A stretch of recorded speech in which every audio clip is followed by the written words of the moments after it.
We will start the lecture at 6:10. Let's wait for others to join.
Hi ma'am, good morning. Good afternoon.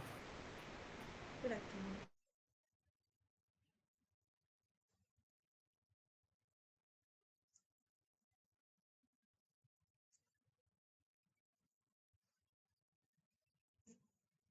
So we will start the lecture at 6:10. Okay, 2 more minutes. We'll wait for others to join.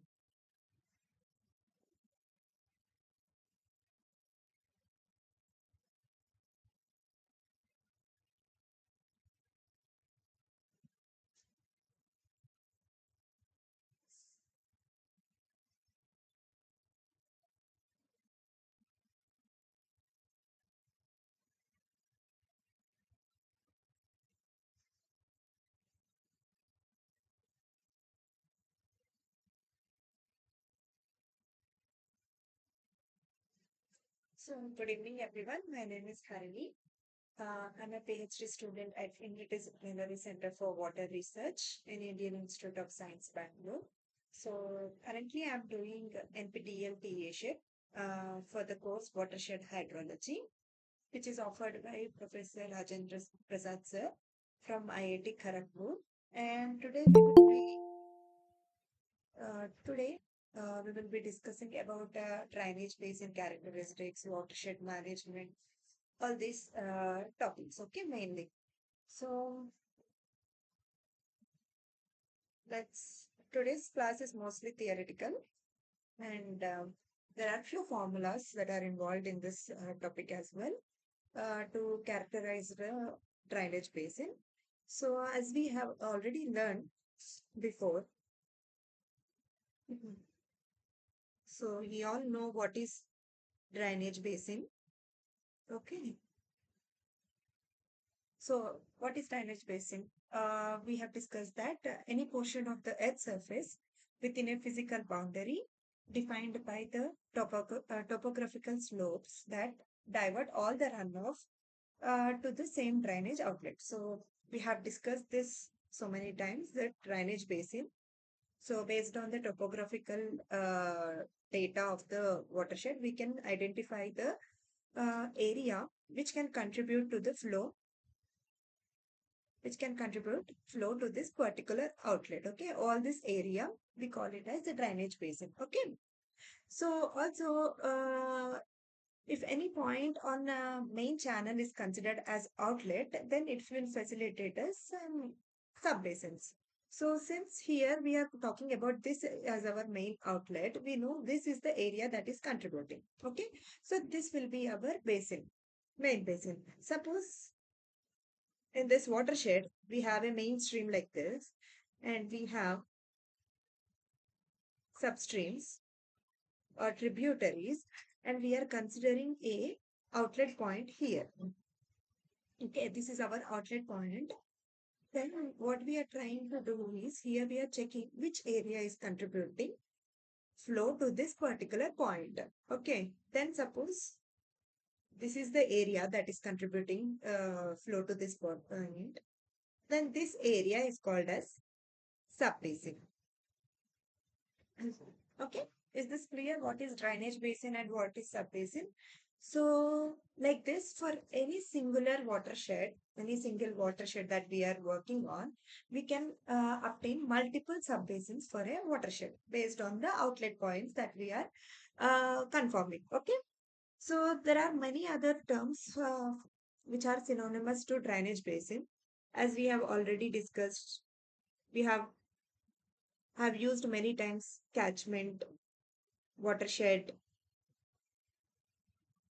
basin, river basin, runoff area,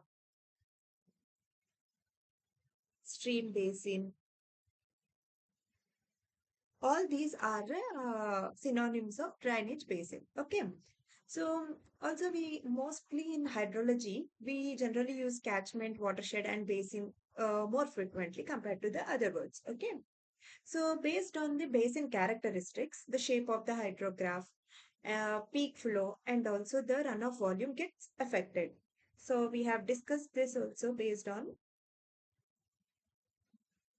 basin characteristics,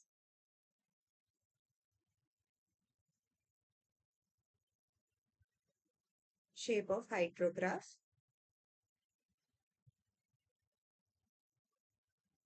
peak flow and runoff volume gets affected. So if you remember, based on suppose if there is a urban area, then the runoff will be more compared to in a forest area because in forest area the infiltration is more and runoff is decreasing. So that's how the shape of the hydrograph will get affected, peak flow, and also the volume of runoff. The basin characteristics can be anything. It can be land use, it can be the shape of the basins, or it can be how the soil nature is varying in within the basin, etc. Okay. So based on because of this, what will happen is that the hydrological processes that are occurring within a watershed will vary with respect to space and time. Okay. So hydrological processes vary with respect to space and time within a watershed. So, what are the principal factors that will affect that are affecting this spatial or temporal variation? Are factors affecting this variation? Are we have discussed this also? Topography, how based if the land is more steep, we see more runoff compared to a mild sloped surface and soil type. So if it is clay soil, the infiltration will be slow compared to the sandy soil. So geology, whether it is a rock bed or what bed it is, vegetation, land use, stream network. So all these factors that we are talking about will vary within the basin and also between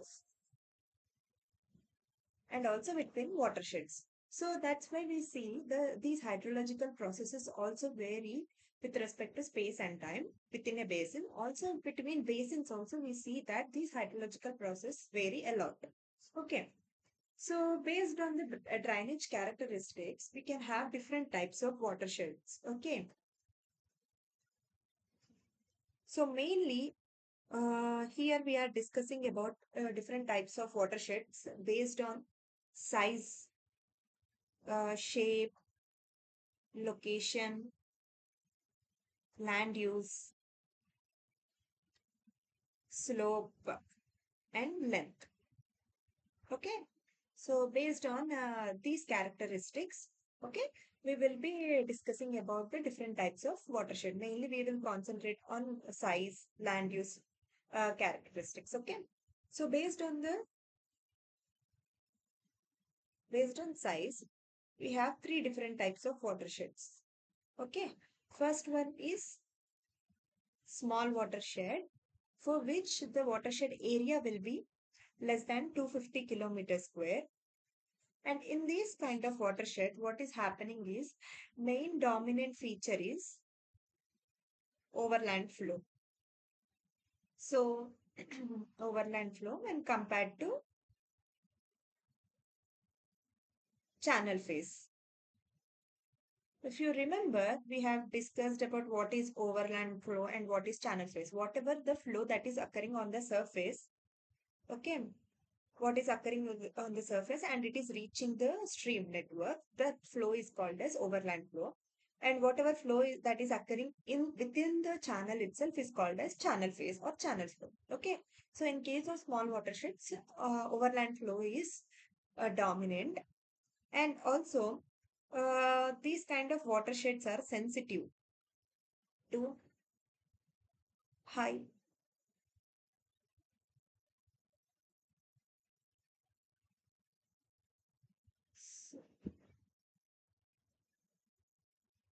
So these kind of watersheds are sensitive to high intensity, short duration rainfalls. So that means in case of where if a high intensity rainfall is occurring for a very short period, then this kind of watershed will face extreme flooding events. Okay. So, and now next look into the other types of watershed based on the size. The second one is medium. So which has a area of 250 to 2500 kilometers square. So here in this case also still overland flow dominates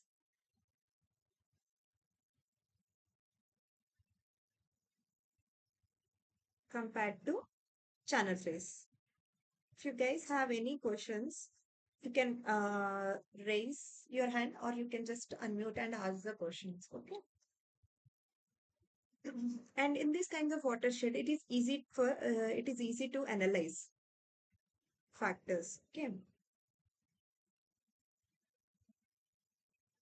So analyze factors means like how the rainfall is affecting the flooding event. All this analysis, like how much of amount of rainfall can cause flooding. All this kind of analysis, multiple different types of analysis is possible for medium-sized watersheds. Okay. And large watersheds are those which has area of more than 2,500 kilometers square. Okay. And in this case, channel phase is dominant.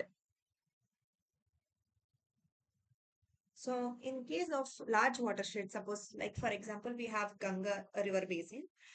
We know that there is a properly established channels which are wider and which are huge. Okay, so that's why in these type of watersheds, the channel phase is dominant, and it is also less sensitive to high intensity and short duration rainfall.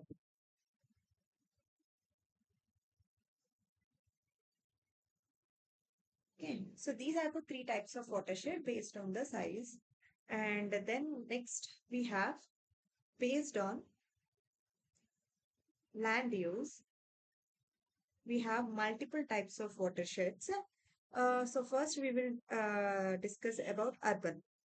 So whenever we are studying about urban type of the how the hydrology is within the urban areas, then we call it as urban hydrology. Like that, if we are studying about the how hydrological processes are occurring within a agricultural area, then it is agricultural hydrology. So like that, we have different names for uh, each land use cover.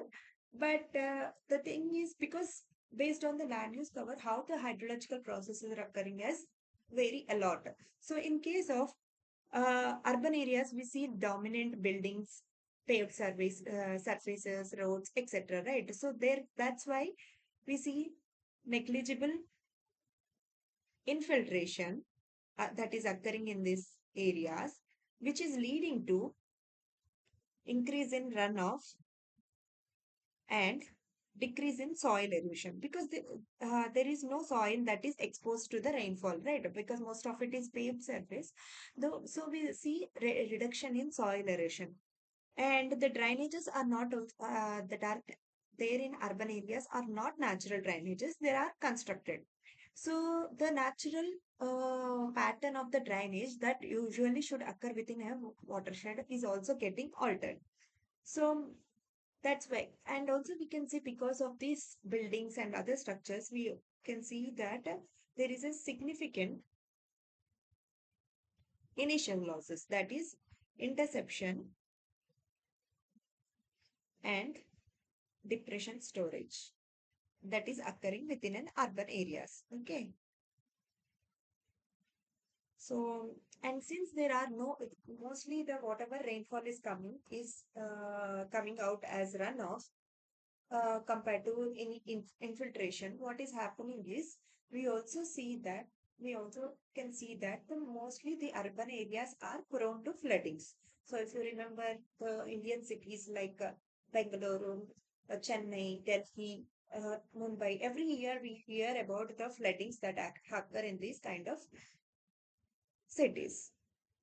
Therefore, these urban areas are more vulnerable for floodings. So the second type of watershed is agricultural.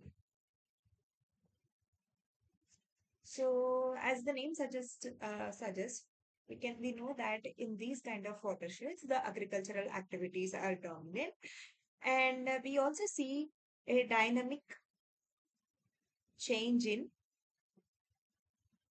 land use patterns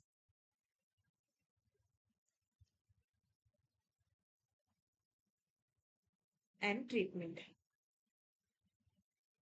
Because we know that once the cycle of the crop is over, then again they do plowing everything, and then they get the soil ready, and for the next crop cycle they will get it everything ready. Also, the growth of the crop, all this will take time, right? So we see dynamic change in the land use pattern uh, due to crop rotation. And in this case, we will see increase in infiltration. Okay, because there are plants, the soil is binded, so the infiltration is more, and the plants can absorb this water, so the infiltration can keep increasing. And increase in erosion and decrease in runoff is observed in this kind of land use covers. Okay, and in these places there is less development of streams because most of the area is covered by the farming activities. So in this watershed, there is less development of streams. So the next type of watershed is forest. So as the name suggests, in this type of land use, the natural forest is the most dominant cover, and here interception loss is significant. So if you might have remembered, we have talked about canopy interception and other types of interceptions that are occurring in forest area. So we know that it is dominant in case of forest areas, and also it is dominant because whatever the rainfall that got intercepted by these trees will get eventually evaporated, and also on the surface also will eventually get evaporated. So it is significant in this land use cover. And infiltration increases. Because of this, the peak flow of the runoff decreases. Okay. So also because of deforestation, annual water yield increases by 20 to 40%. So because of deforestation, what is happening? The infiltration is decreasing. So whatever the rainfall that is occurring, is converted into runoff. So the water yield is increasing from a watershed when the deforestation is occurring.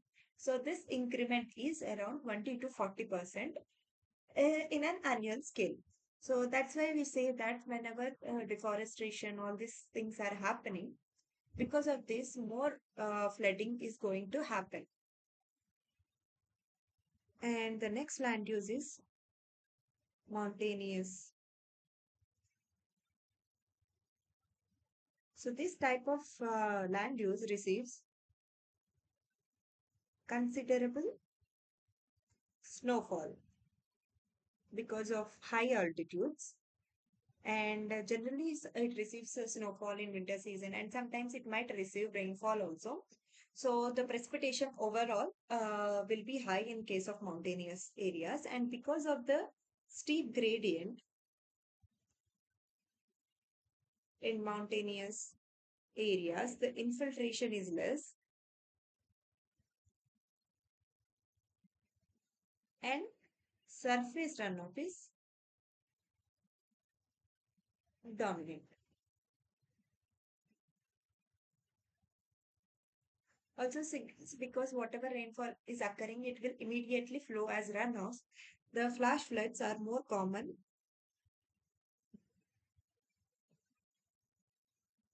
in mountainous areas, mostly affecting the downstream part of these mountains, that is the low-lying areas. Okay.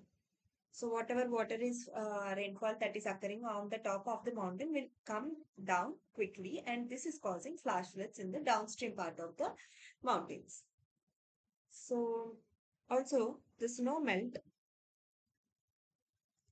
which occurs in summer will also lead to water yield.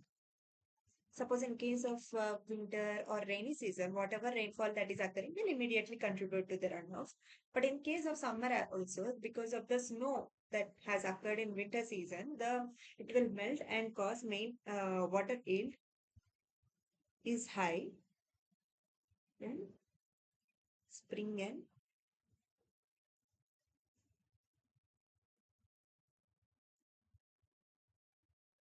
summer as well.